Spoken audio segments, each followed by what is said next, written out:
There we go. Is it working? Looks like it. It's recorded now. Nice. Yep. I always like it when things work out the way they're supposed to. I can't imagine anyone who doesn't like it when things don't work. like, oh, I hate the fact that it went perfectly without a hitch. Where's all the errors? Where's all the production problems? No, but have you watched anything interesting lately? What was the last thing I just saw? I mean, outside of stuff you've done for the podcast kind of thing. I know I watched something recently, but now I can't remember what it was. Must have been really great. Yeah, it was good. It made an impression. So, yeah, no, I've been catching up on the new season of Dexter. I don't know if you've ever seen that show. I've seen little clips of it. I've never actually watched an episode of it. Well, Dexter's had a very wild ride. Like, the first 4 seasons are good to great. Mm-hmm. 5th season's meh. And then it's a declining quality to one of the worst finales ever. And then they had a revival season that was okay until its ending. Oh, hold on. Looks like we're getting our guest in. Hello. Hello there. Hi. Let's see. We can hear you. Can you hear us okay? Yeah, I can. Excellent. Yay. If we're too loud or anything, just let me know. I'll adjust the knobs here. Are you guys going to record the video? You know, I probably should. Hold on. Let me see if I can do that. Hold on. Sorry, they're chasing away some very noisy cats. See if we can help quiet down the area. Oh, it's okay. How long have you guys been doing this podcast? So yeah, actually, to make that transparent, so I am actually a guest host as part of this. Okay. Mick here has been doing this with his sons for, I think, a couple years now, maybe a year or two. I was a guest of theirs about a month or so ago, and I guess they must have liked what I did. So they're just like, hey, you live in town. You want to come over and help us out? All my sons are out of town this week. Oh, really?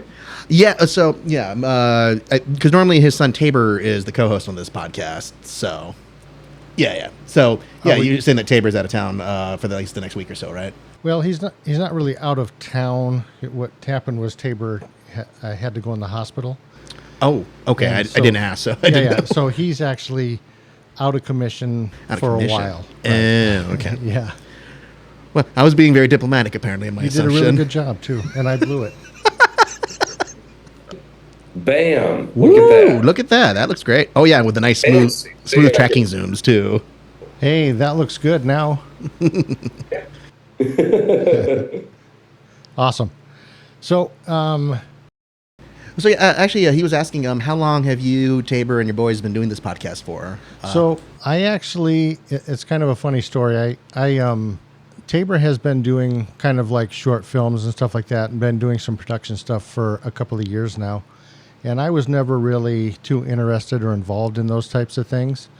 And he had talked about a long time ago, he wanted to do a podcast about movies and stuff. And I'm like, that's for you. You go do that with your friends, whatever. And then for some reason, the beginning of this year, like January, I was like, I'd like to do something.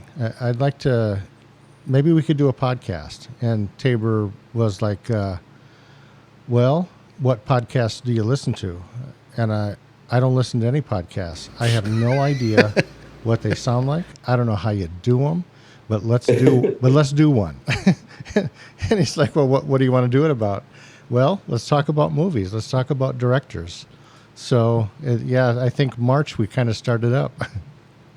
Oh, that's cool. Okay, so everything I said about this was wrong, by the way.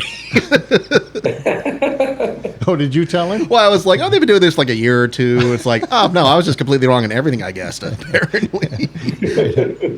Alrighty. So I'm gonna run through an introduction, and then I'm gonna do some introducing, and we'll go from there. Okay. Right. Sounds on. good. So just give me the key whenever So you're ready. you do the thing.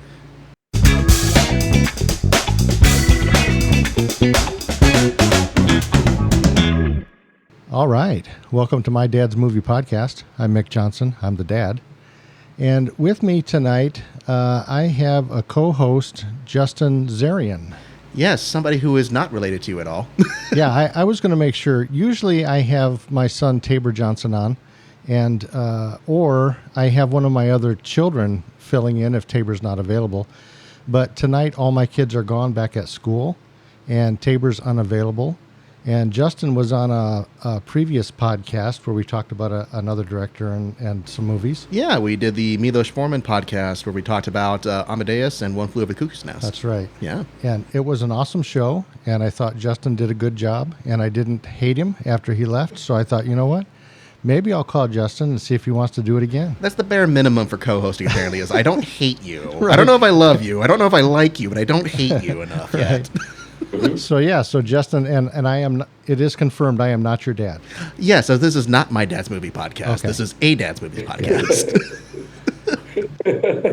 So our guest tonight, awesome, David Mitch Parks. Mm-hmm. Yes, you're That is me.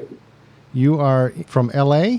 I am originally from North Carolina, but I moved to LA 15 years ago. Oh, nice. Yeah. So I've seen a few of your movies, but I've actually, in talking to different people, in fact, I have to give a shout out from Mike Ferguson. Mm-hmm. I had Mike Ferguson on the podcast a few months ago, and we talked a little bit about you, talked about some of your movies and stuff, and we talked a lot about Mike, of course, but contacted Mike last night and told him that you were going to be on the show, and he's like, yes, that's my boy. Yeah. and he's like, make sure you tell him hi for me. And I said, yeah, I'll tell him hi. You'll probably come up or something. I don't know. Yeah. I just saw him at the premiere of Last Hit, which is a movie that we have coming out that I directed. We actually did a sold out show in Glendale. Oh, wow. At Look Cinemas. Oh. And so that was the last place I saw Mike. But me and Mike have worked together on, 10 or 15 movies. Yeah. Yeah, in different ways. I started out as a DP, director of photography, Mhm. and that's what I did for the first part of my. That's what I'm probably the best known as is a DP. I did the I don't know if you can see them behind me, but I did the Amityville movies for Lionsgate. Oh. I was the DP on those, and a bunch of stuff for BET, and a few things for Paramount, and all of that before I started Rad and kind of got back into the indie scene. So Okay. Okay.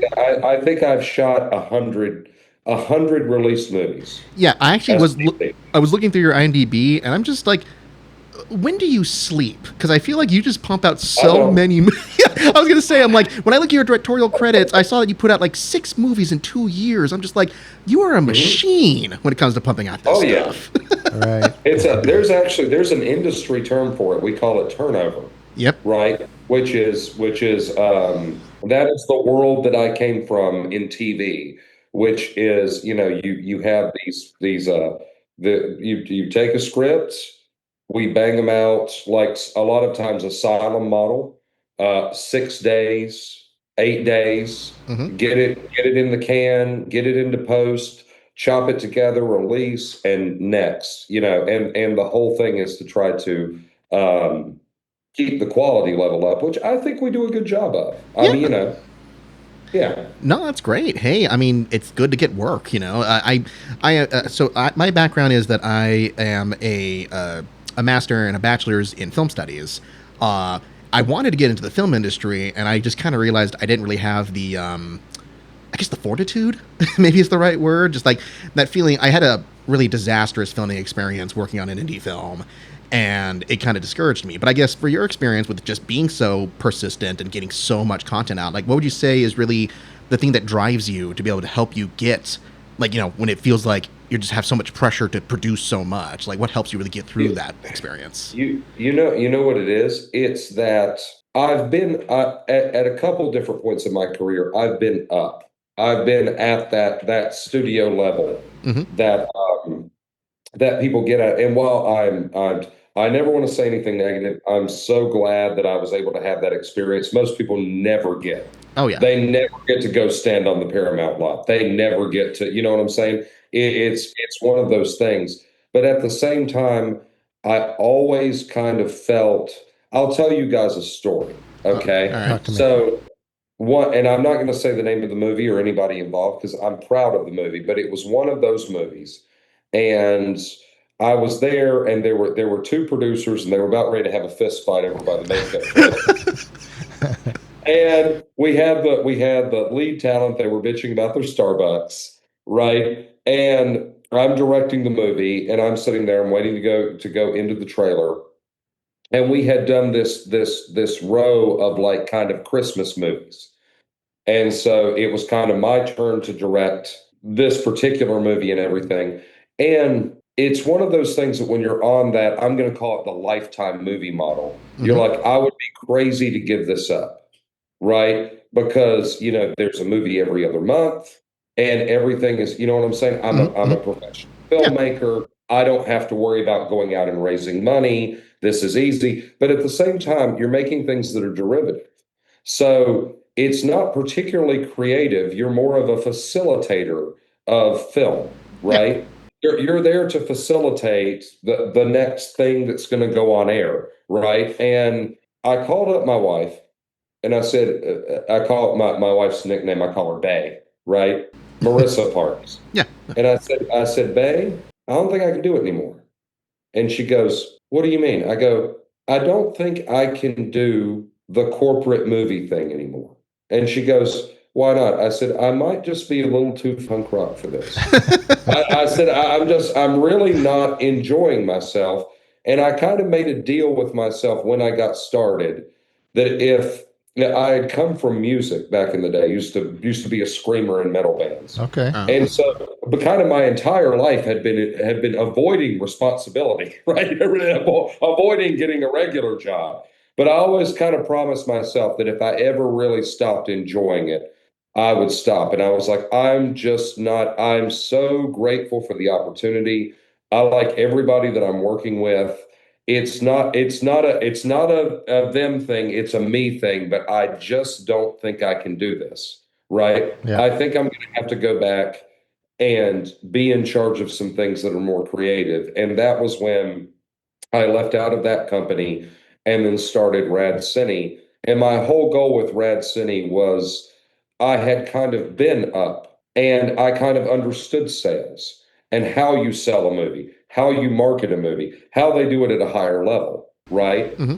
So it was one of those things where I was like, let me get in with some indie filmmakers because I'm probably a guy that at this point in my life can answer a lot of their questions about getting started. And let's do some stuff that's creative, not just for sales, not just to tick the boxes, not just to make the next thing that's going to come out on the streaming app at Christmas, right? Let's get together and make some really cool stuff, Right. Yeah. and make it creative and get back to looking at film not as a job but more as a creative endeavor. Right. And so Yeah. that's what I've tried to do over the past 2 years So with that's Rat. so that's why Rad Cine kind of came about is from that. Yeah. And Oh, so our whole goal was I was like, I'm going to grab a bunch of indie filmmakers, which I did, make a movie a month. And so far, we have managed to make a movie a month. Nice. A oh, feature-length movie a month is what we've been doing. Big, small, everything in between, but we try to get one in the can a month. Yeah, because I noticed like with your output that you rotate between each other. It seems like where you have your six that you've produced lately, but then you've also served as DP for other people's projects as well, kind of thing too. Mhm. So it seems like you have a very collaborative spirit that you're trying to aim for with getting that production schedule going. Oh yeah, one of the main things people ask me is like, do you enjoy being a director or do you enjoy being a DP? And I really, I enjoy both. I mean, it's a completely, the way that I term it is it's a completely different gear set in your brain. So being a director is working with talent to me, right? It's I'm gonna hire a DP and then they're gonna handle the visuals. And of course you have to trust that DP to be able to do it. But now I'm just going to be in the talent, like with the talent. We're going to interrogate the character. We're going to kind of get the subtext of the script, figure out where things are going, how things work. It's all emotional, it's all the feels. DP is exactly the opposite of that. Yeah. It's all the angles, yeah. it's everything technical. So I actually like switching back and forth between the two because sometimes after directing a couple things, I'm emotioned out at that point. And so then I'm like, it's just nice to play with my lenses and my camera Right. and do cool lighting setups and everything else. I don't have to be I don't have to be the creative visionary all the time. Sometimes it's nice to just be the camera guy. Right. So I switch back and forth between both. So you find it easy when you're on the set, whatever you're doing, that's kind of where you can stay at. You don't feel like, oh, I got to get pulled into this other thing also. No, I mean, it's really for me, like when I'm directing something, when I'm kind of helming the ship, I get a lot of that done in pre-production. Okay. So it's a lot of table reads. It's a lot of calling the talent on the phone, talking to them about the character, talking to the wardrobe people ahead of time. If I've done my job correctly, by the time that I get on set, I don't get a million questions. Yeah. Because what I want to do is I need to line back all those questions away so then we can focus on the performance. Right. Because here's what I shouldn't tell you because I'm a DP, right? Right. Is doesn't matter what camera you shoot on, doesn't matter what kind of lenses you have. If you have interesting characters giving good performances, you can shoot it on your iPhone and everyone will watch it because they will get intertwined with the emotions of the characters. So that's kind of we are servants to character. Yeah, I think That's what it really is. I think that's exactly right. I've seen a few things done on phones before, and for me, if whatever's going on, if it's a good story and it can pull me in emotionally, it's a good show. It doesn't matter. Yeah, I mean, I don't know if you saw 28 Years Later, where that was shot entirely on, well, when they say shot on an iPhone, obviously it was modified with camera lenses and such, but, Yeah. you can make anything a workable camera as long as you have the vision for it, theoretically. I liked 28 Days Later. I thought the look of it was great. The ending was a little odd. Oh, I'll be honest. I got to that ending with the. I'm sorry if I spoil anything for anybody. With the guy with the upside down cross in the tracksuit, and I was okay, kind of yeah. like, oh, that's the kid from the first, and then it just kind of ended, and I'm like, why did it just? That was. This reinforces how unanimous that seems to be, because other than film critics who I know, it's like literally everybody else, including me. I'm just like, yeah, I don't even understand. I get how that was set up. I don't know why that's in the movie.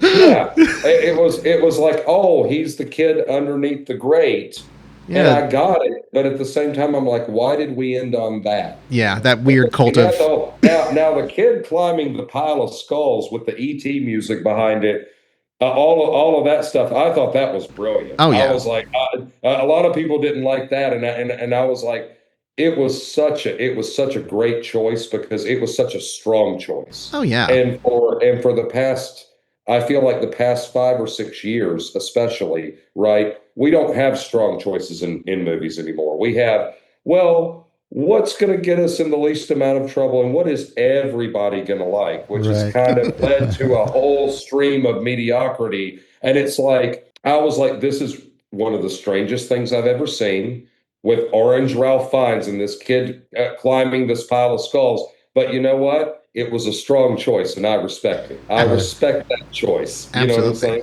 Well, yeah, I mean, Yeah. like the way you say about punk rock, I mean, Danny Boyle as a director is very much a punk rock director like that. So, it is great that we still have people like him working in the industry, even making, 28 Days Later didn't start as a corporate film, but by this point with their planned trilogy, it's like, yeah, it's corporate, but he's going to do his best to give it his flair and his spark. Same with the rest of his crew on those kind of stuff. So I think I looked it up. I think it was 60 mil was what they spent on that, which was, yes, roughly.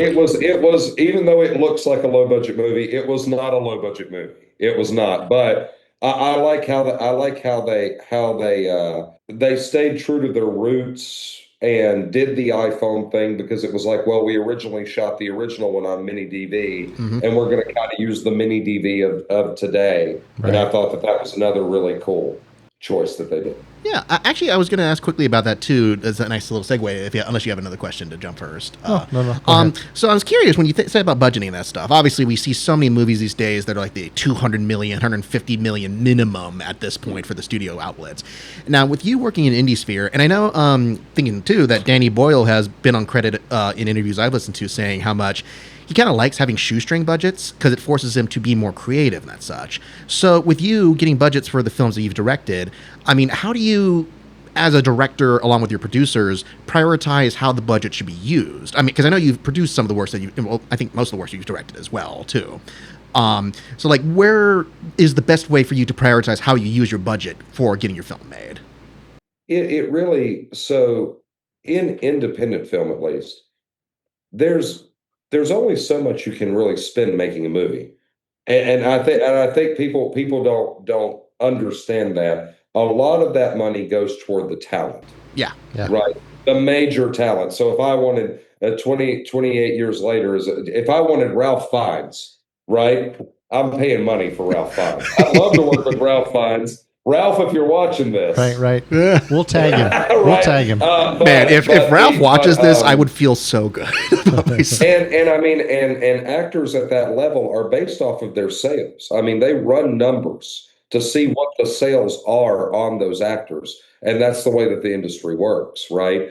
Indie movies, it's really more about the logistics, like how many locations can we get?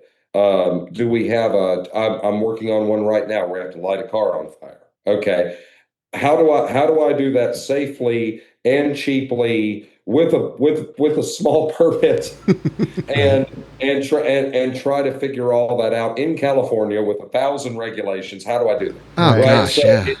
it's all of that kind of stuff that you have to figure out. But I really take it like scene by scene, budget wise. And then what we'll do is we'll consolidate characters. We'll cut. So I guess let me come back around. Sure. The main thing about making something affordably, because I get asked that all the time, center it around two characters. And those two characters should be your antagonist and your protagonist, Okay. right? So these big ensemble movies that you see, like a Marvel movie, right? You need so many resources. Every time you add a person, you need resources, you need extra time, you need wardrobe, you need different locations, all that other stuff. If you take a large idea and then center it down from a singular character's perspective, and you just have a good guy versus a bad guy, right? Mhm. You can instantly make something cheaper, but essentially make the same story. And so a lot of what we do is someone will come to us with a script and they go, I really want to make this, but I don't know how. And then you go through the script and you go, okay, so let's consolidate this. What is the major overarching idea of this story? And then let's look at that, and then let's look at how your two main characters, your protagonist, your antagonist, are working. And then let's kind of trim all the fat away until we have the same story, but we can do it with a couple of characters. And if you do that, you can make pretty much any story at any budget level. I haven't been able to do dragons or giant robots yet, but I've made every other type of story. I'm still trying to figure out dragons. Maybe AI will help out with that. Maybe I can AI a dragon eventually. Right. But So I don't know if you know. I don't know if you know Cody Newton. Cody, it sounds familiar. Yeah, he's from Idaho. He's a filmmaker from over here, but he has some movies where he does robots and stuff. It's actually pretty cool. So, yeah, I should get you in touch with him about the robot thing. Yeah, I think Oh yeah, definitely. yeah, doing a good story or doing any kind of story isn't just about what you have, it's how you use it. You know, if you Yes. even if you don't have the resources to put a dragon in something, you can still sell a story by having the presence or the feel of dragons, even if it's just like shots or shadows or whatever. I mean, Well, we actually saw that. Not that I want to jump into the movie just yet, but Static Codes. We actually saw. It's a movie that involves aliens, but we didn't really see a lot about aliens. But we knew there were aliens present. right? Yeah. So it's the same type of thing. Yeah, absolutely. It's essentially Static Codes is essentially a family drama. And so I always liked the 70s. And here's my problem. I keep doing things that are woefully unpopular right now. Because I like story too much. Right. And Hey, then I get and then I get into movies like Static Codes. But it's really based off of a bunch of people that I grew up with. Okay. That's who the characters are. You know what I'm saying? That's who Richard Wiltz and Angela Wiltz were. It's essentially a Southern family movie. That's really what it is. And then add the alien conspiracy in there on top of it. And I Right. was very into Close Encounters of the Third Kind. Yes. yeah, I got a bit That, of that that. that's what I wanted to make. Yeah, yeah, I got a vibe of that. I also, I don't know if you've seen it. There was another great. I mean, it's not my favorite, but it's an interesting film that my wife showed me a while back called Fire in the Sky. I don't know if you've ever, yeah, where that it gave me a lot of that vibe, where it's like, yeah, the alien stuff isn't even a huge part of that, but you feel that stuff throughout it. So I'm sure you probably, like you said, working with the budget, working with the story you want to tell, you found the characters to anchor it to, and then kind of build the vibe and the mood and that stuff around the central story that you have there, kind of thing. By the way, Mike Ferguson thought I was crazy so it's funny. I have a bunch of Mormon friends, or they don't like. Hold on. Well, Sorry, Mormon. LDS. so actually, funny fact that we are both LDS as well. So Oh, okay, yeah. yeah. So no, we're not offended. Don't worry. Some of them, some people are, yeah, but the LDS thing, I always have to remember to say LDS now. So It's funny you mentioned that. Oh, that's right. I have a friend named Carden who's LDS out in Santa Clarita, and then he really thought that I based Steve around him. Oh, And really? I told him, I said they're not Mormon. I said there was a group of Pentecostals that I grew up around that they used to come and knock door to door, Right. Right. and that's who Steve is based on. He's like, no, you based it off me. You based it off me. I'm like, I did not base it off. I did not. I was like, but they used to come door to door and knock on the door, and there was a Pentecostal guy named Steve that used to come over to the house. He came 3 or 4 times, and he would come with the Bible, and they would want to sit and read. And my mom would invite him in, and then they'd have a cup of coffee. They could read a couple verses, and then she'd be like, "Okay, I have stuff to do. You have to get out." You know what I'm saying? But it was my mom's a very sweet lady, so Right. that was where the idea of Steve came up from. And then I originally had another actor that I was thinking of, but then was working with Mike. What was the thing we were working on together?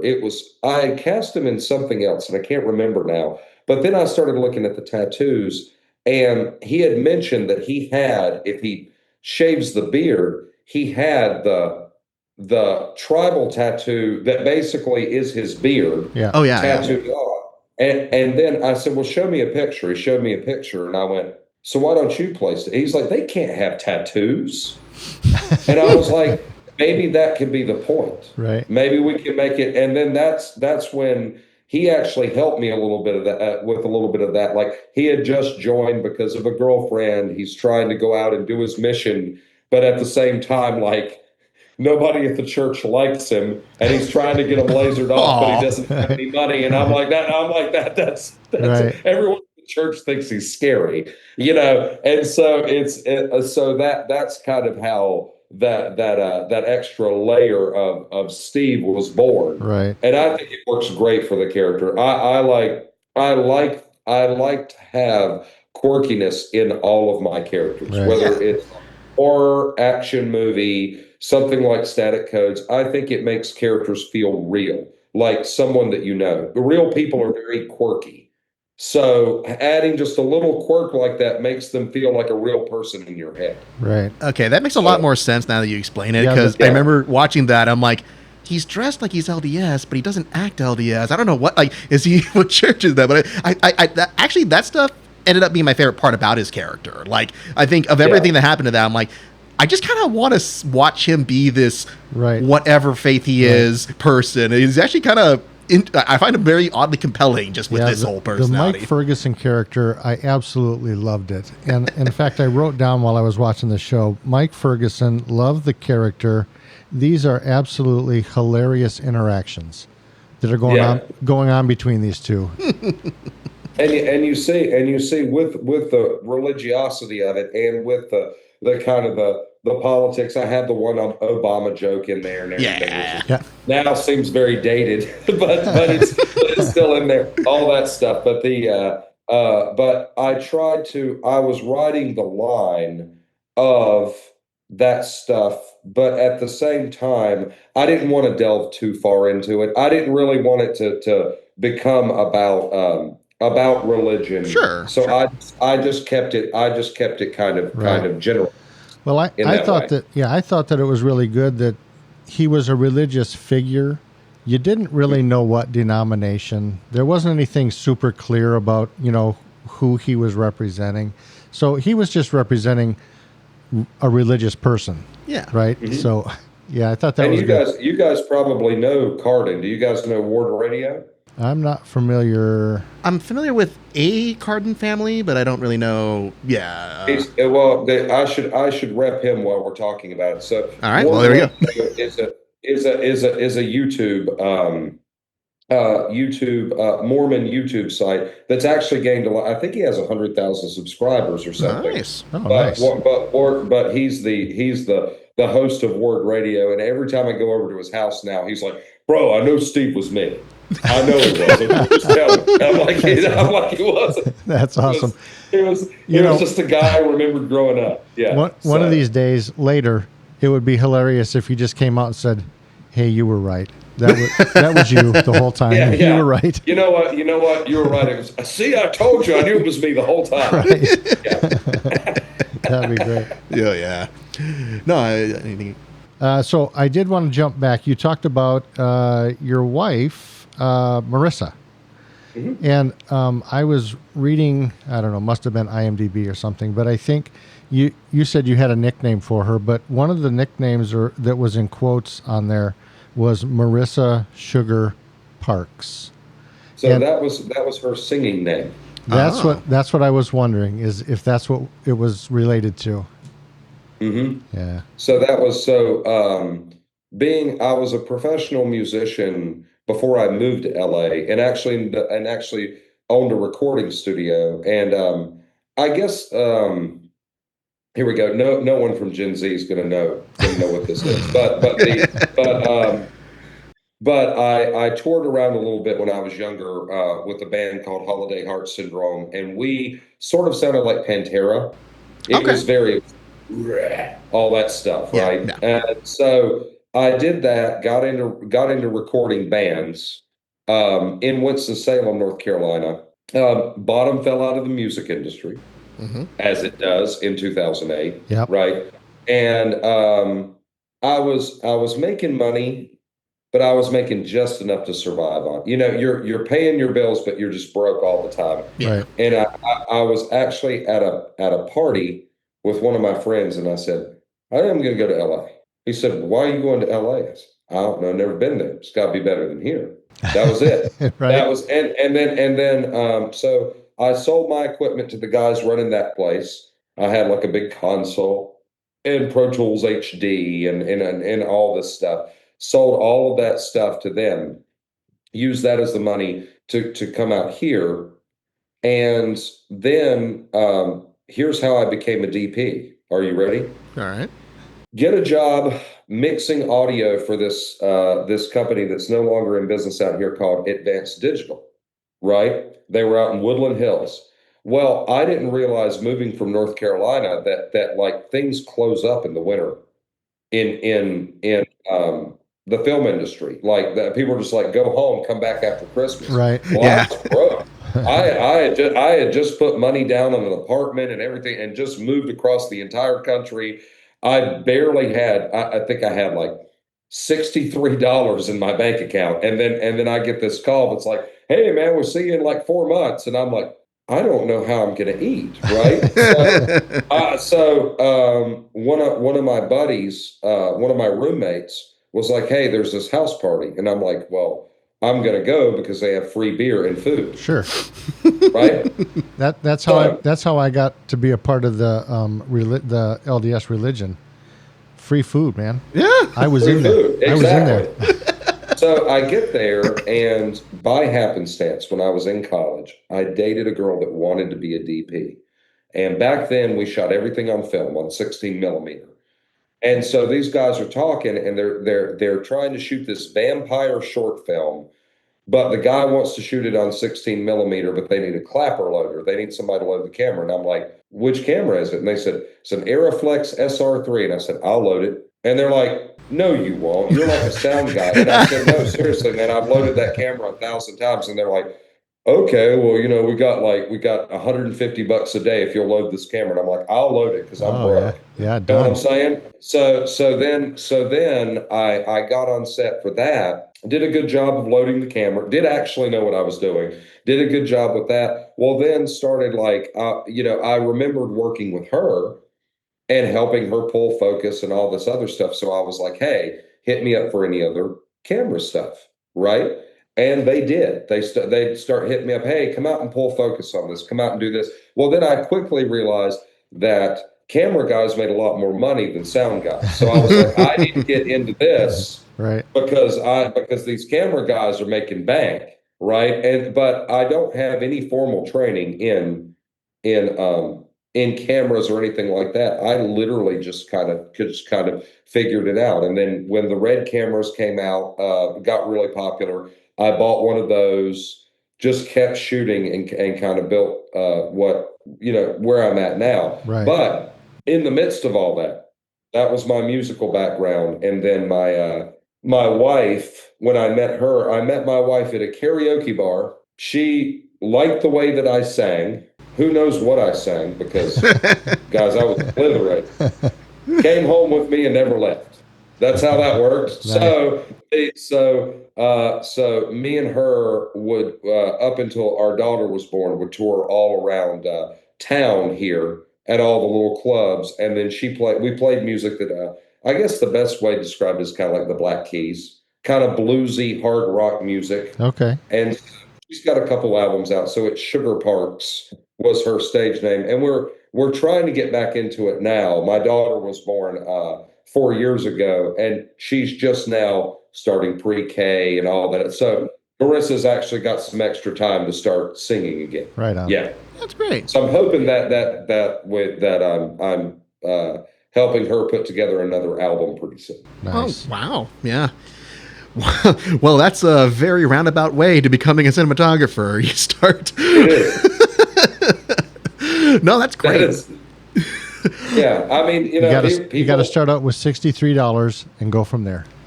yes, $63. You won't. Here's what I tell people, because the other thing I get asked is, I want to be in entertainment, but I don't know what to do because I don't know if I should quit my job and whatever. And I'm like, just start, just begin. Mm-hmm. Because here's the thing: if you give yourself a safety net, you're going to return to your safety net because it's comfortable, Right. right?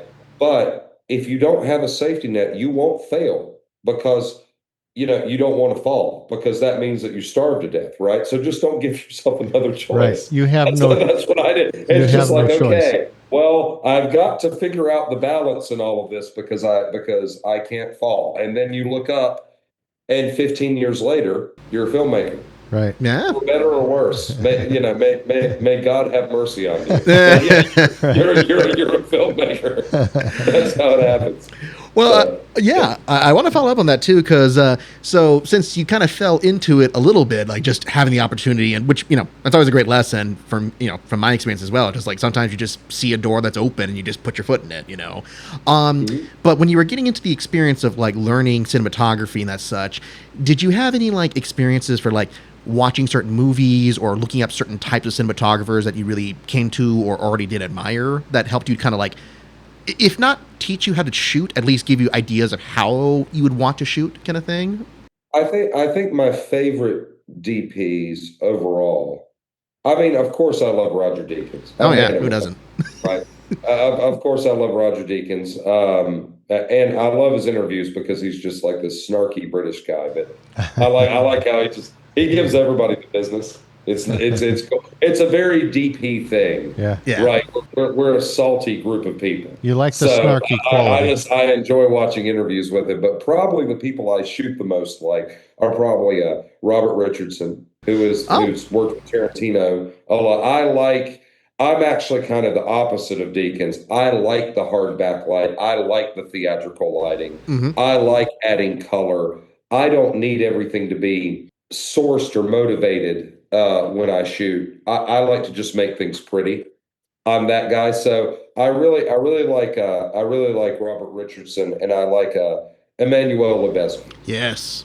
is another really probably a big influence on mine. But I never got to really formally study it because I was too busy shooting movies, and then kind of figuring out what I liked, you know. Okay. So yeah, people kept hiring me, so I guess I have good taste. Just I guess keep doing it. that was Yeah. it. Yeah, I mean, Yeah. and there's so many different styles you see out there. Like, I don't know if you've been following even that there's the Emmys going on right now. They just had their first week, as the time of this recording, they had their technical categories for all the creative stuff. And I always love seeing the type of people who get spotlighted there, because then you can see just all the different styles that there really are in the industry. You know, Oh I yeah. think Severance, the TV show, won for cinematography this year, and it's just really fun to watch the method of how I forget the cinematographer's name, so it's Jessica. Forget her last name, but just like seeing how they coordinate with the directors like that to be able to get those kind of styles. So just thinking about that too, because I know that you had, and I'm gonna pull his name up quickly because I had it right here. Your cinematographer on Static Codes. Matt Mossler. Yes, I knew it was Matt. I wanted to make sure what his last name was. Yeah. But yeah, so from your experience with you having your, like shooting so many movies, getting your style down, and then you're bringing somebody else in, like you've talked about the way that you communicate with your cinematographers. Like, what do you think is the most effective thing that you do to communicate, like to find fusion between your style and how you work with this other cinematographer?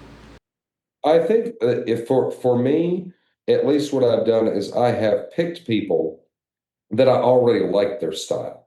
That's kind of because I have to be comfortable enough so that I can step away. And then maybe the only little pieces of direction visually that I'll give them is like if I want a little more backlight or if there's a color, something like that I want to use. But a lot of times it's for them to kind of unburden me Hmm. with that. You know, get this away from me so that I can work with the talent, you Yeah. know. So that but as far as like what I look for in cinematographers, it's probably like one of Matt's big strengths was camera motion, camera movement, things Yeah. like that, right? There's something that everyone has. Like I truly believe that. Preston Weaver, who is the guy that did When It Rains in LA and a lot of the newer stuff, right? Preston is his whole thing is he's very good at framing characters and then letting them move through the frame. Oh. So it's almost the opposite type of thing. Whereas we'll do stuff where you'll follow one character and then people kind of land into the shot. These kind of long oneers and things that we do on the Ronin and on the Steadicam Right. and things like that. But whatever their strengths are, I try to just play into that visually, and I think I'm pretty good at that. I don't. I'll pick somebody whose style I already think is good and then kind of let them run with it. I feel like I've had a lot of success that way. But as far as deciding visually when I'm directing, I decide that a lot with the locations, with the art department, with the wardrobe, with things like that. And then it's just kind of working with the DP to decide how we're going to move through the scene. Does that make sense? Yeah. Yeah, yeah. No, Yeah. that's Yeah, it feels like the way you frame it, it's very much a trust exercise. Like you're saying, like, it is. yeah, putting your faith that they know what you want, but you're also giving them the freedom to show what they got, kind of thing. Exactly. Yeah. By the way, I just wanted That's to make sure I clarified. The person's name was Jessica Lee Gagne, I believe her name is. Just so in case anybody listening, just like I want to make sure I already forgot one person's name there, everyone else's name. So Matt McCurr, Jessica Jessica Gagne, get all these names out just so we're giving credit to where credit's due for things we Yep. cite. But yeah, no, that's great. That's great. So when we had talked originally to set this podcast up, David, we had talked about static codes. We talked about When It Rains in L.A., and we talked about Deadly Desire. I think those were the kind of the three that you were thinking about talking about. I did see Static Codes and When It Rains in L.A. I have not had a chance to see Deadly Desire yet. But so let's talk about Static Codes for a minute. And you wrote that, right? I did. So here's the crazy part about static codes. I had been a part of writing things, but I hadn't really written a script Okay. yet. In fact, I used to tell people I wasn't really interested in writing, right? I didn't really have anything I guess what it was I didn't really have anything I wanted to say at that point in my life. I think for a long time, I was just grinding through the industry. I had my spot, and I was a DP, Right. and that was good enough. It was comfortable. It was comfortable Yeah. for a lot of years, and I enjoyed what I did. And then we had at that same company, we had a director who left out, and people started talking about, well, here's how it happens. Mitch is good at being in charge of things, so why don't we have him direct some stuff? Okay, but I mean, and I'm literally like, okay, well, but I'm a DP. I'm not a director, right? But like you're good with the actors and you can blah blah blah blah blah. And why don't you? Okay, so I directed a few small things, and I was like, okay, this isn't that bad. I feel like I know what I'm doing. I took some acting classes so I know how to speak to actors. I feel like I get pretty good performances. This is working out, right? And then it was during COVID, I caught a fever, right? And I thought it was COVID, but it wasn't. It was just a flu. And I was sick as a dog, right? So I laid down and I dreamt static codes. Oh. I dreamt it like I was watching it on. I don't know how high my fever was, but I dreamt it like I was watching it on a movie screen with Shane Woodson in it. That's the reason that Shane actually, we went back and forth on whether he could do it. And I said, you have to do it. You're the guy that saw it's you, right? So I watched it like a movie right up to the point where he discovers the tattoo. And then I woke up. Well, fever was broke. I was cold sweat, right? Like, and I go, I have to write it down. I have to write it down or I won't remember. Right. Yeah. Right. So I grab a laptop. My wife's like, what are you doing? And I have to write this down. I have to write it down or I'm going to forget. So then I just wrote out like a beat sheet, wrote out what I remembered from the dream. And then I added that in. So that was really the first thing that I ever wrote was static codes. Wow. That was the first script. Now, since then, I've written 10 or 20 other scripts because once you start writing, well, then you're like, well, now I have an idea for this. Now I have an idea for that. Right. But it came by by complete accident that I started writing. And then I think once people started reading the things that I wrote, they're like, oh, you're a pretty good writer. And I'm like, good, that's good. Right. That was what happened. Hey, again, like you said, sometimes you just luck out on it. Like, just like, hey, this just fell in my lap. I get a chance to actually. Yeah. I think the point of this whole conversation is Mitch just does things. I just keep doing things. Right. Somebody says, hey, let's have Mitch do it. Okay. Here we go. Yeah, why not? But yeah, I have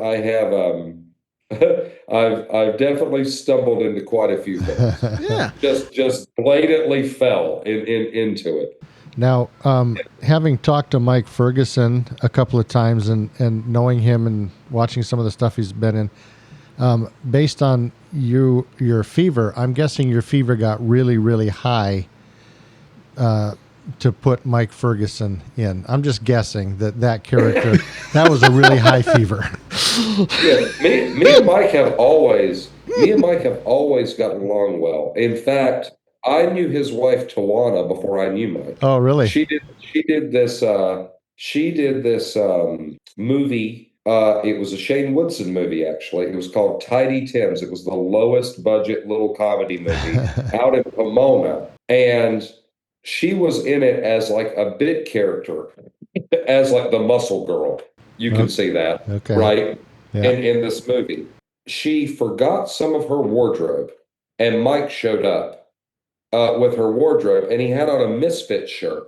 And I said, that's one of my all-time favorite bands, man. I love the Misfits. Oh, yeah. And so we started talking, and he had just started, this was 2015 or 16. He had just started acting, and he was telling me, he's like, I think I'm going to do more of it. He was telling me there was a jail scene or something he was in. He's like, I really enjoyed it. I said, well, you should do it, man. Like, you have a great look. You could be the bad guy in any movie. Absolutely. Yeah. Like, you know what I'm saying? And so he really, right after that, he really took off and just of his own volition, just through sheer will. If you know Mike, Yeah. you know, just through sheer will, just took every single acting thing he could possibly get and then built an entire career. The next time that we saw each other was on Amityville Uprising, which is the movie on Peacock. I was the DP on Amityville Uprising, and he showed up as one of the detectives, and he's, hey, buddy, how's it going? I said, what are you doing here? He's like, I'm one of the characters, buddy. Right. And so then we hit it back off on that movie, and we've just worked together on and off for years. Yeah. I mean, me and Mike get along spectacularly well. I mean, we're old rocker guys. He did say in his interview, he said the key to his success is he doesn't say no to anything ever. Yeah. I mean, heck, that's what got him. I looked on his IMDb, even that I saw that one of his earliest gigs was on Agents of S.H.I.E.L.D., and I'm just like, hey, that's a great place to start, where you get a Marvel TV show and then just building your career off of that. I mean, and to be fair, he's like a background extra in that episode, but you're just like, hey, you take the jobs you get and you work your way up. Yeah, you know? But you know what? You notice him. Yeah. And and you remember him. He's very hard to miss. Yeah. And so he's, but he's the other thing I will say about Mike.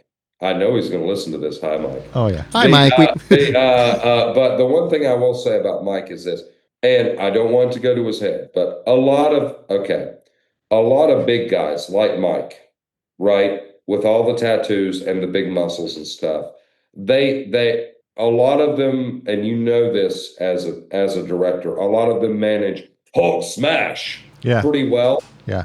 However, range is not that type of guy's milieu, I'll say. A lot of those kind of character actors, right? And Mike has been very successful also because he's a very talented actor. Mike can turn on the waterworks. He can do a serious dramatic performance.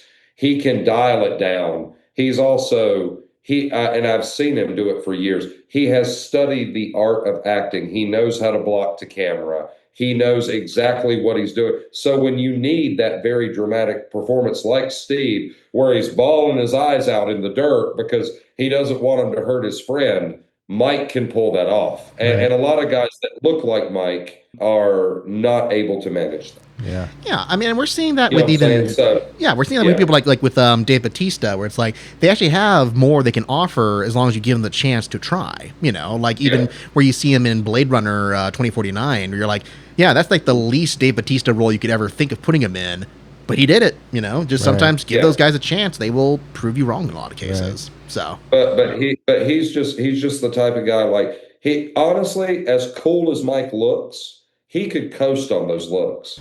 Yeah, you know he could. Yeah, and get a million roles that way. But it's the fact that you'll see him in a performance and you go, man, that guy he can really fly. Right.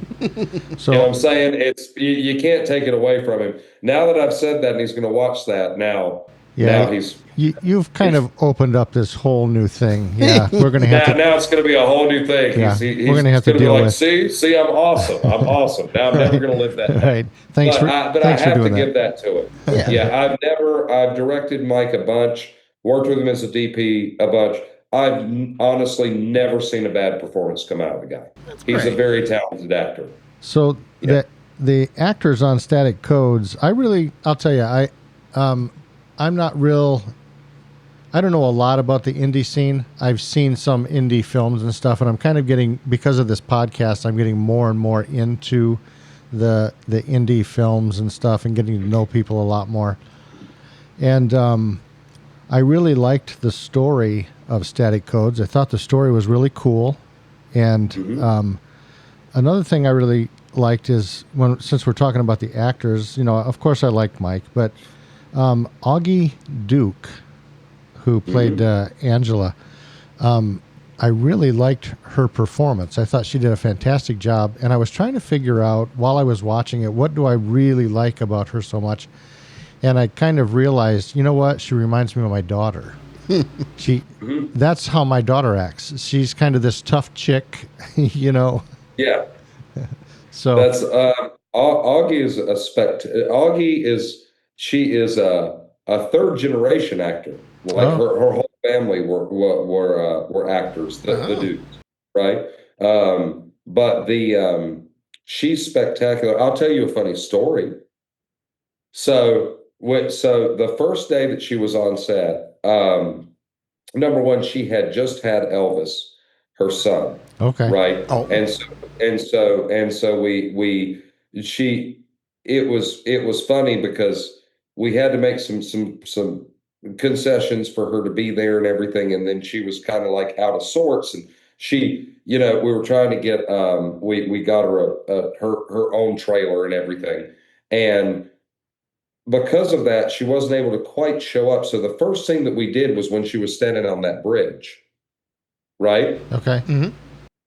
And Steve comes running out. She goes, "What?" Because she can't, that particular line. Now, this is the first time I've directed her. First time. We've known each other for years, but first time I've directed her. And she fought me on that because Augie is tough in real life. Right. She comes out, and it was just funny. I don't think she quite knew what was happening. And so when she comes out, she turns and she just goes, "What, Dad?" Like that, right? I loved it. Oh. I thought it was great. I was like, because it was completely bewildered, Right. And she was, "Mitch, you're not going to keep that." I said, "No, that's it. It's done." I said, I saw it. Right. I saw it. You're one and done." And she's like, "No, but I wanted to have this big reaction. I wanted to blah, blah, blah." All of a sudden, she's like, "You have to let me reshoot it." And I was like, no, she was mad at me for the rest of the day. In the actual movie, though, it's still one of my favorite scenes is that, because it goes, what would, if you knew that your father was a paraplegic, right? Right. And then all of a sudden he just came running up to you, how would you react? Right. And it just came off. I guess when I originally wrote it, I thought it was going to be this big thing too. But then when I saw it, I was like, that's perfect. You wouldn't know how to react. Right. Yeah. And so it's one of those things. But yeah, but working with Augie was a blast because Augie will. I actually like that when actors challenge, when they come back and go, I didn't think it felt right, or can I get another thing? I like to work collaboratively with actors, because a lot of times, if you're working with very talented people like Mike, like Augie, they'll give you something that you weren't expecting that's better than what you had in your head. Right. Yeah. If you just open your mind to it, It's interesting how a lot of times when you're watching movies, it's these little things as you're watching the movie, these little things that come up, like that little reaction that you're talking about, that really make the movie good. Is all of these little tiny things that just kind of go along. There was 2 other things that she had done, and I'm assuming it was by design, but I thought it was absolutely hilarious. One of them was the double finger to the agents while Yeah. she's sitting in that room, and she's got her head on the table and she's just flipping them off. That's let me go. Right. Yeah. I thought that was absolutely hilarious. Just the fingers going up. It's like, yeah, that's awesome. The other thing was one of her lines was tinfoil hat wearing holes. Oh, yeah. And when I heard that, I thought, wait a minute. I don't know if that's what this is, but is this a reference to M. Night Shyamalan's Signs? Because he has a scene where they're wearing tinfoil With hats. Joaquin Phoenix and the kids. Yes. Yeah. That's what popped in my head was that's what she's talking about. Yeah, the tinfoil hat. I guess that was okay, so it wasn't a reference to that, but the movie has a lot of 90s references. Okay. Yeah. And so that was just a way that people used to, and maybe it comes from that movie, and I was unaware, right? But it's a way that people used to describe like someone crazy, you tinfoil They're wearing a hat tinfoil wearing hat. mother effer, it's like that kind of thing. And Right. so that it's just a childhood reference, but it could have because Signs is from the 90s, it could have come from that, and I just didn't even realize it. Yeah. So maybe in a roundabout way it is. Nice. Yeah, I actually did want to ask something too, just on the notes we're talking about actors, because I want to talk about When It Rains in L.A., because I know that along with, so you had Taryn Manning working with you on Static Codes. I mean, and she's in it briefly, but it's still, it's Taryn Manning, someone who's notable. And I know that you got Eric Roberts for When It Rains in L.A. as well. And, it's kind of a big deal. You got an Oscar-nominated actor being on set with all of you kind of thing. I don't know. I grew up with, I'm sorry, who'd you just say? Eric Roberts. Eric Roberts. I grew up that with guy Eric that you Roberts. said you remember. Right.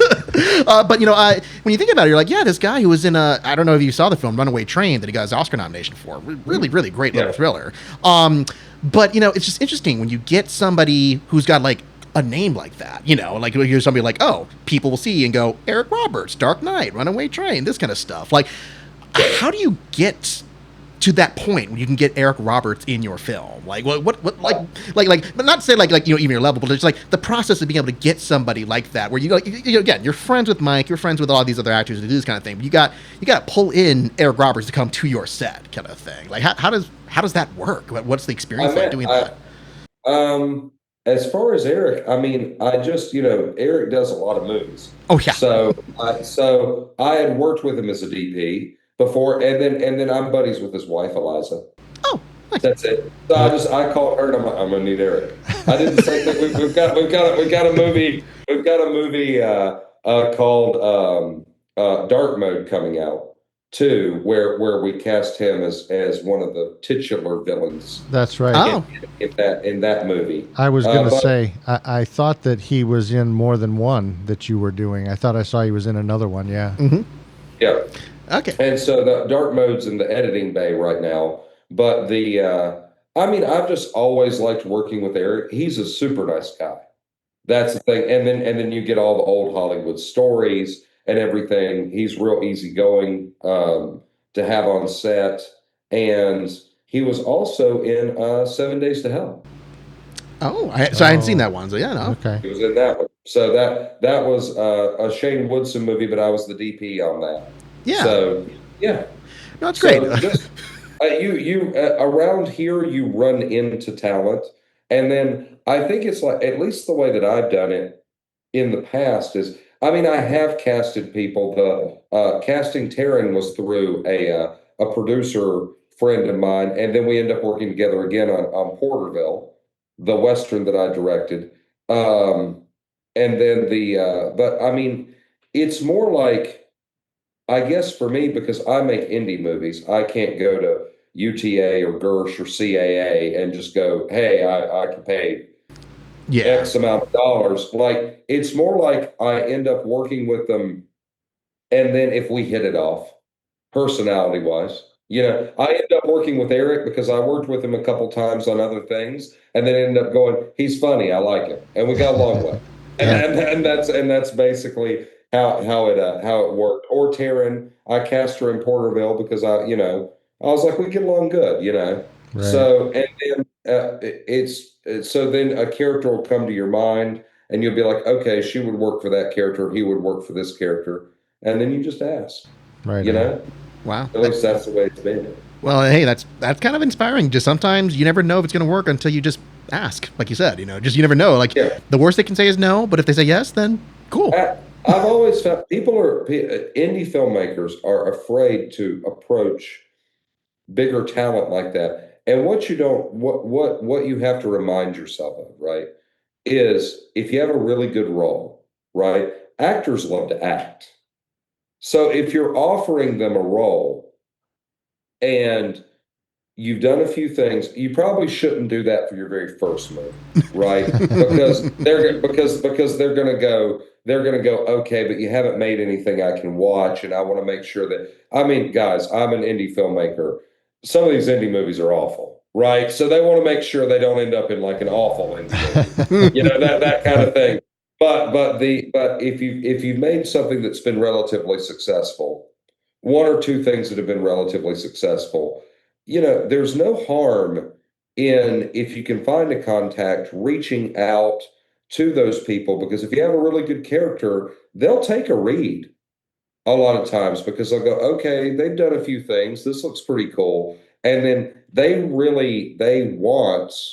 um, they want to perform, they want to act, they want to be an interesting character. Right. Like that's what they love to do. So there's no harm in asking them, Right. Right. to be, at least that's the way that I've always looked at it. And I've gotten to work with some pretty big people. Probably the only one I ever got starstruck with, guys, was Bill Shatner. Oh yeah. I helped produce it was A Tear in the Sky. It was a documentary. Okay. And I don't usually get starstruck. I've met all kinds of people, but then this is Captain Kirk, Yeah. and Yeah. that's some of the first stuff that I watched when I was a kid. And then you're just going, he's showing up, and you're going, "Oh God, Captain Kirk, don't ruin my childhood." Please don't be an asshole. Please, I don't think I could take it. He showed up with him and his assistant, nicest guy ever. Got his own coffee out of the coffee thing and Aw. sat down, whatever you guys need, and then just started telling us Star Trek stories while we were setting up. And I was like, see, there's hope for humanity. Captain Kirk is a super nice guy. That's awesome. Yeah. No. I was like, and stayed extra time and said bye to everybody and gave everybody hugs. And then you're like, okay, that I can mark one off the bucket list. Right. I got to meet Captain Kirk. Nice. I had an experience like that with Ellen Green from Little Shop of Horrors, who was just like that. Yeah. Like she was super nice. When we'd have lunch breaks, when I worked on that one movie that I mentioned, she sat with the crew. She was very thoughtful. She was like, "Oh, we're filming in Utah. I'm sure most of you are LDS. I had a Mormon boyfriend once." Just kind of silly things like that. But she was a sweetheart. You're just like, this is the kind of experience you really want. Like, again, you're like, oh, it's the lady from Little Shop of Horrors, but then or Captain Kirk. I should say too, Preston Weaver, right? Who's been my DP on several things, 4 or 5 things now, right? He's LDS too. Oh, okay. Nice. So, yeah. So we may be in California, but we are a friend of the Mormons. Right on. Sure. Hey, you know what? As long as people are just nice, I like working with all types, and I love learning from all types with films like that too, because it's fun. It's really fun to do that. So, I want to jump into When It Rains in LA, but before we do that, you are supposed to bring up the biggest actor that was in Static Codes. Oh yes, the MVP of everyone who I know who saw the movie just said they wanted more of them. Buster. Buster. We love Buster. Buster's actual name is Judas Marrero. Aw. Okay. But the reason that I can't, okay, so the AD that worked on it, Biahani Marrero, that is her dog. And I literally cast Buster because he's a Chihuahua, obviously. Yeah. But probably the chillest dog I have ever met. And I was like, I need a dog for this movie. and I don't think that Judas is going to be a pain. I was going to say, because there's the it. old adage of never work with children or pets in film. So it's like, hey, Yes. Buster Right. must be a really, really well-trained or very chill dog. Well, I thought he's either really well trained or they drugged the dog. One of the two things happened. And that was it. So B used to say, but she used to say, Judas, do you want a cookie? Do you want a cookie? And then that's when his ears would perk up like that, right? Aw. And so anytime you see one of Judas's reactions, it's actually B standing right off screen, going, "You want a cookie? You want a cookie?" And he would Oh, like that. And so we were able to get all of those little reactions from him. Like every single time he's surprised or he has a reaction is her just standing off camera. And then other than that, it was hot when we shot that. So he was perfectly content to just sit on the little guy. He was like, I'm cool. I'm just I going don't to need chill. to move. Right. I'm just going to chill. Yeah. That's awesome. So tell me about When It Rains in LA. How did that come about? That one you just did. Yeah, that's a good friend of mine, John Sillip. And he wrote that movie, brought it to me. We talked about doing it, and it was for some reason I think he was raising the funding for it. It just left. Right? Sometimes that happens. You get all the way through and you're like, okay, we could do X, Y, and Z. And then like a year later, he came back. He's like, okay, I'm ready to shoot it. I'm like, okay. So we picked back up where we left off. My friend George Lambriotis,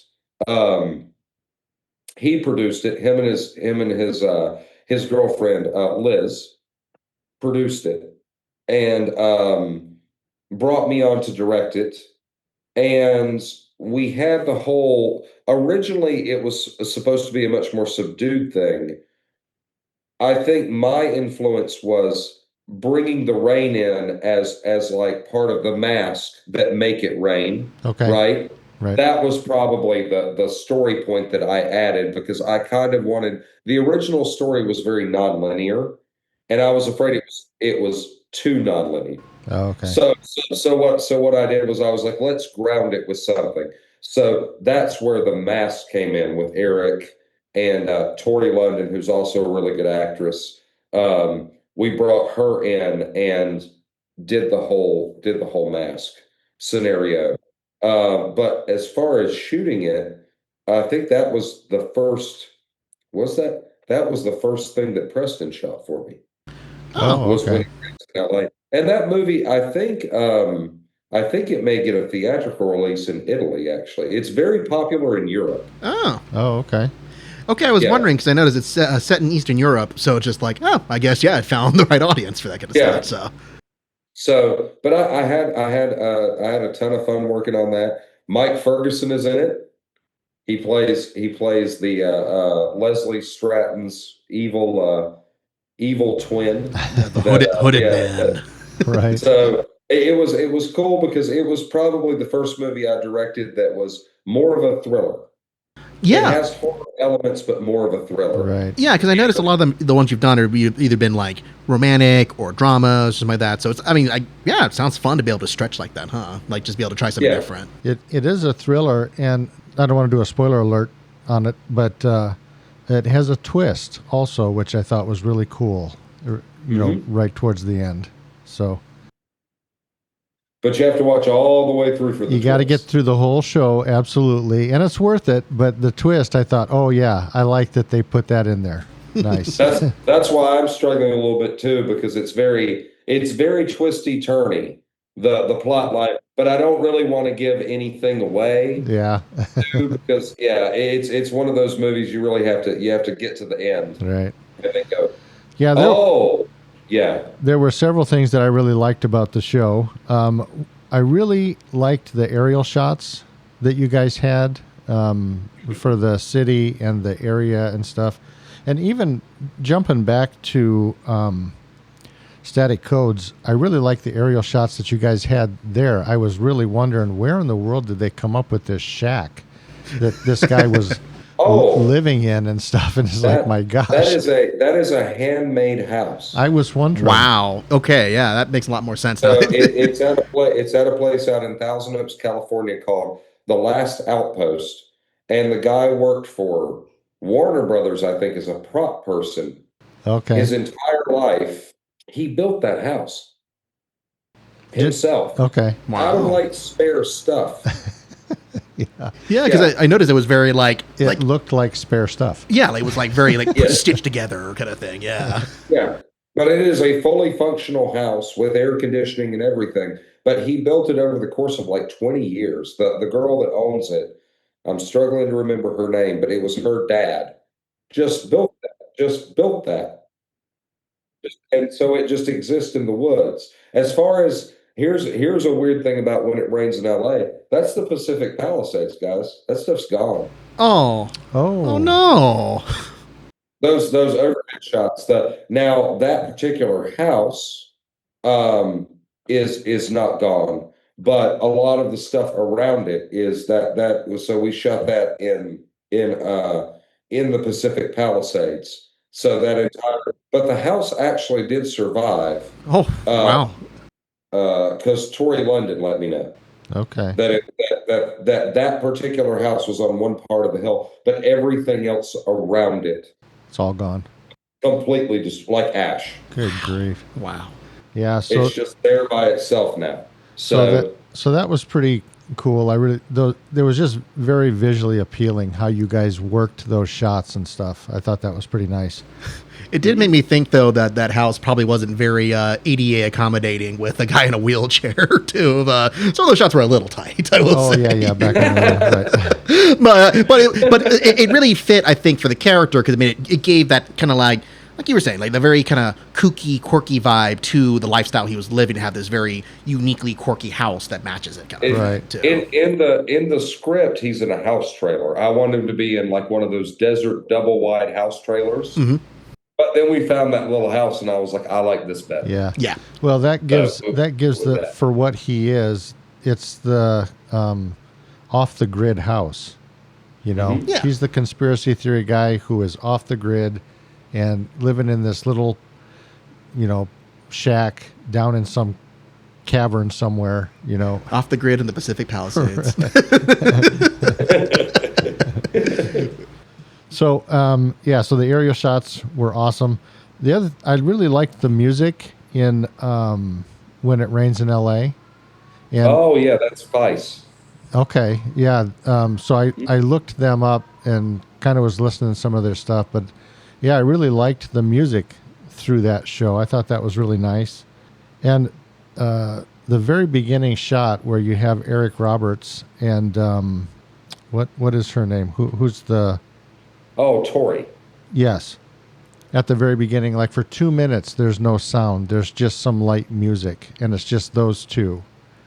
I thought, man, this is really effective. What an awesome way to begin a show, doing that. Yeah. It looked really cool. Yeah, I want that. That's kind of what the songs that Thice performed for it are. I mean, they're some of them are things that he picked, but we themed it to the character, to what's going on in the character in Monroe, the main character, what's going on in her head. Okay. So the lyrics of the songs kind of tell what's happening or where she's at emotionally. And so that's the reason we had the big expansive opening and all of that stuff. Okay. So it was a way to showcase the music and a way to tell a little bit more, at least even subconsciously, about the character. Nice. Yeah, that's pretty cool. So you didn't write that one, but you directed it. So you have a certain style when you do movies and stuff. Directors, I find, have you can kind of tell a director when you see a movie. You can kind of tell, oh, that seems like an M. Night Shyamalan movie, or that seems like a Quentin Tarantino movie. Yeah, they're even if you trademarks. don't know, Yeah. right? And so I was kind of wondering about you, how you feel about your style. What do you, when you go into a movie, do you have a kind of a specific style that you kind of like or kind of go after? I think I try to tailor the style depending on depending on the movie that I'm doing, Okay. right? Especially I think there's a definite visual style that I have. But I try to tailor that to whatever we're doing with the movie, with color, with camera movement, with things like that. For instance, like Static Codes, we shot it anamorphic. Okay. It's wide. Oh, oh So yeah. so it has that 70s sci-fi kind of look. Right. Hmm. But then what I wanted to do was keep the where we're shooting, like his house, very quaint, Okay. right? Yeah. So I do a lot of that stuff when I'm thinking about how I want things to happen visually. I'm extremely visual the way that I work. And I think that comes from being a DP. Yeah. The What I wanted to do with When It Rains in LA is, yeah, we wanted to show off LA. We wanted to show off the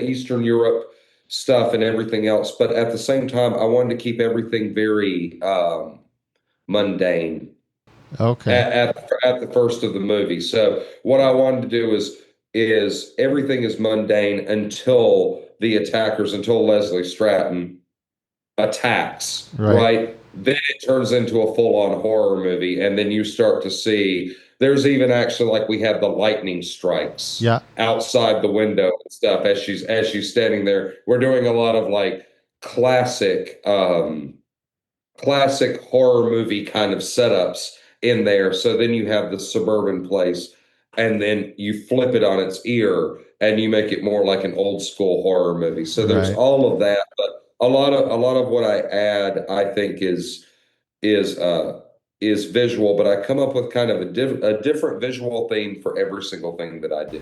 Good. Right. Good. So the Yeah. talking about that that kind of that classic look and stuff of the horror.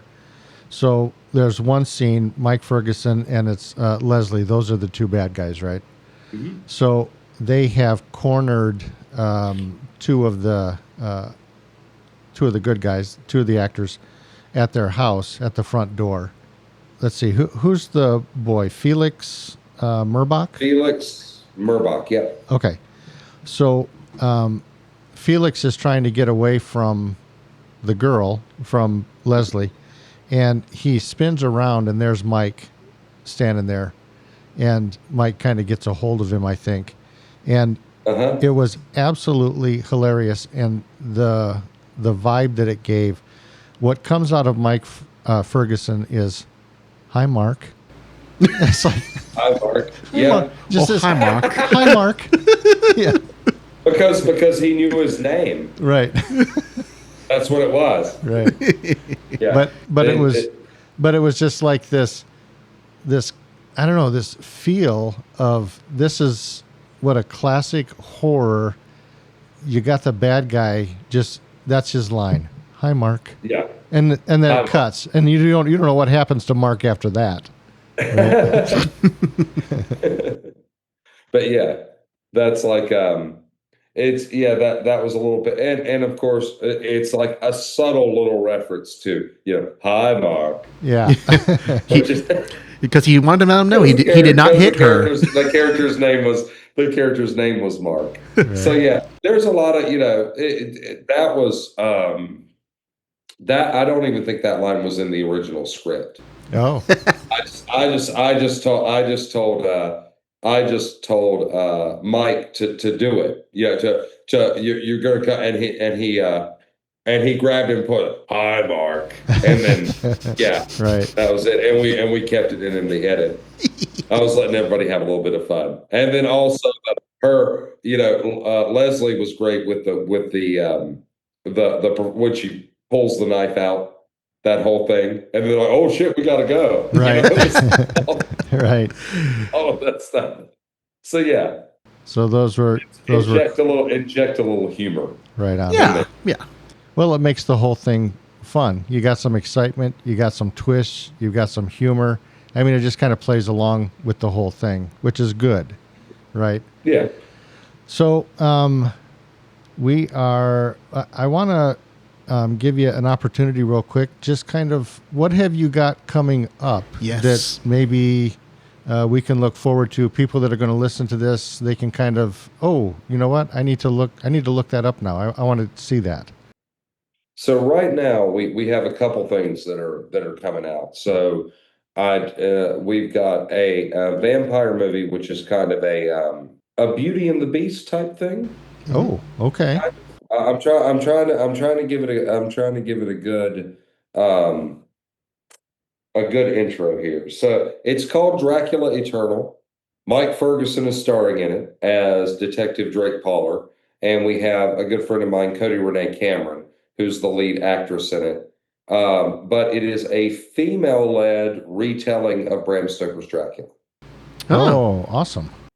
So we have that. So it centers around Mina Harker instead of Jonathan Harker, and it takes place in modern day California with a nice little detective story. Ooh. So we have that coming out. We have a Last Hit, which has Mike and Tawana in it.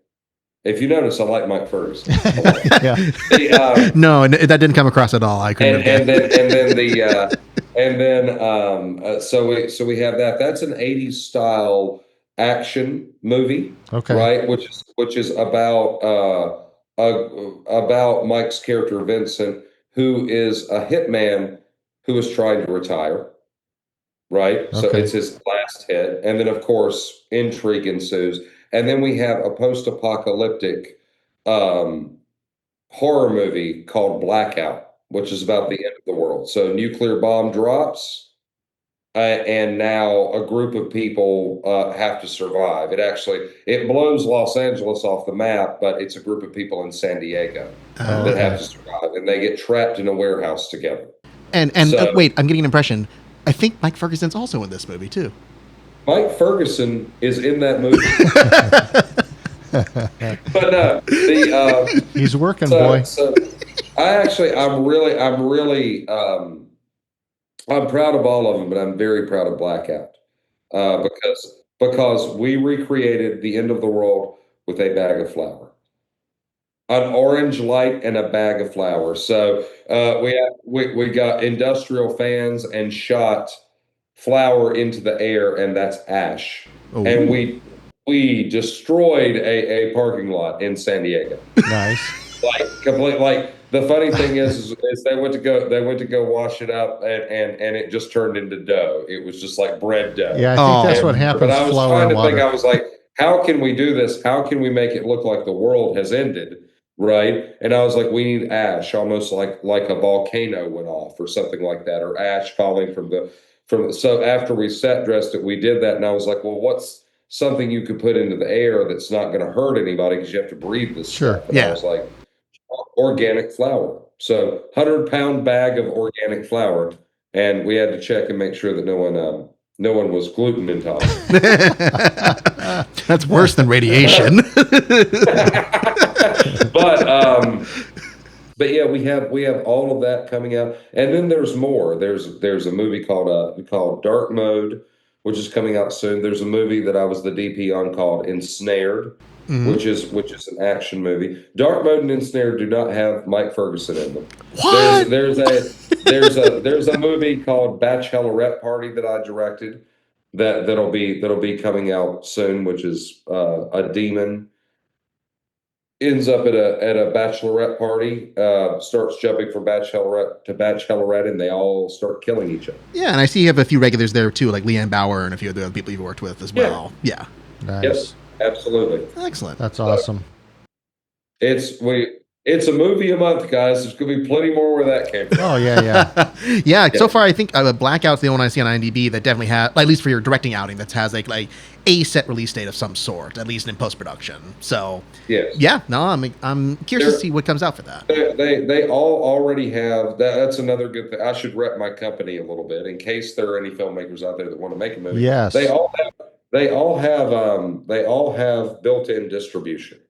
Oh, good. So we do sales and things at Rad Cine and everything else. So anything that we do, we pretty much have it set up where an indie filmmaker can come in with an idea, we can put it together for them, and then get it all the way to completion, get it delivered to distributors, throw big premieres for it, market, advertise, do all of that stuff. Right So on. in a lot of ways, these movies are also advertisements for my company, Right on. Nice. you know.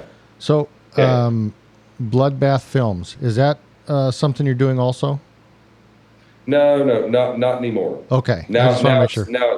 now it's Villainous Films. Okay. Right on. Yeah, so that's perfect. So for everybody that is listening to this or going to listen to it or whatever you got going on, yeah, check out David Mitch Parks. Check out the movies that we've been talking about. He's got movies coming up that we need to check out, and check out Rad Cine. And everyone go and watch Static Codes. And Because watch that's the- what I'm promoting right now. That's Watch right. Static Codes. It's super easy to find too. You can find it on Tubi as of this recording. So, That's right. Nice.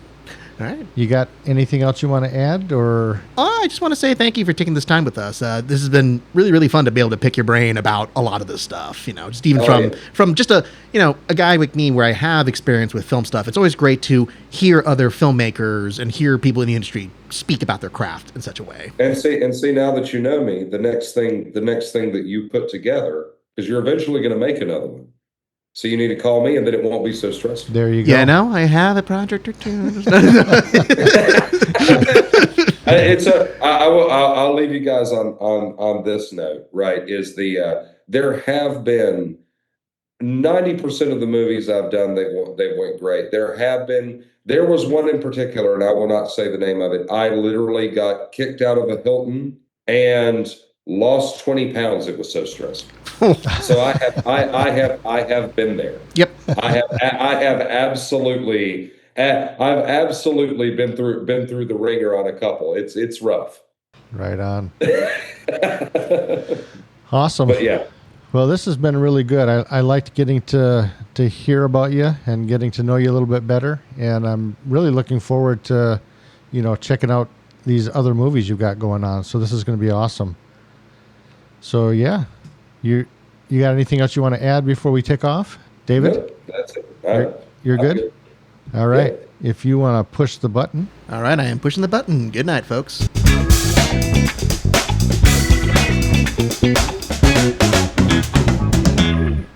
And we're gone. There we go. And we're gone. Nice. All right. Thank you, brother. No, thank this you. was awesome. Yeah. Thanks. If you guys need me to come on and talk about anything else, just let me know. Cool. Well, thanks, man. I appreciate you being on. Shut it down. And then we press stop or record. Shut it down. Don't hit record. I was gonna say press stop there. Yeah. I think so. That one. I don't know. Push it. Thanks for listening to My Dad's Movie Podcast. We had a lot of fun creating it, and we hope you enjoyed it. For more content, please check us out at Facebook and YouTube at My Dad's Movie Podcast, or visit our website, mydadsmoviepodcast.com. And always, if you'd like to help support us, please check out our Patreon at My Dad's Movie Podcast. Thanks for listening, everybody.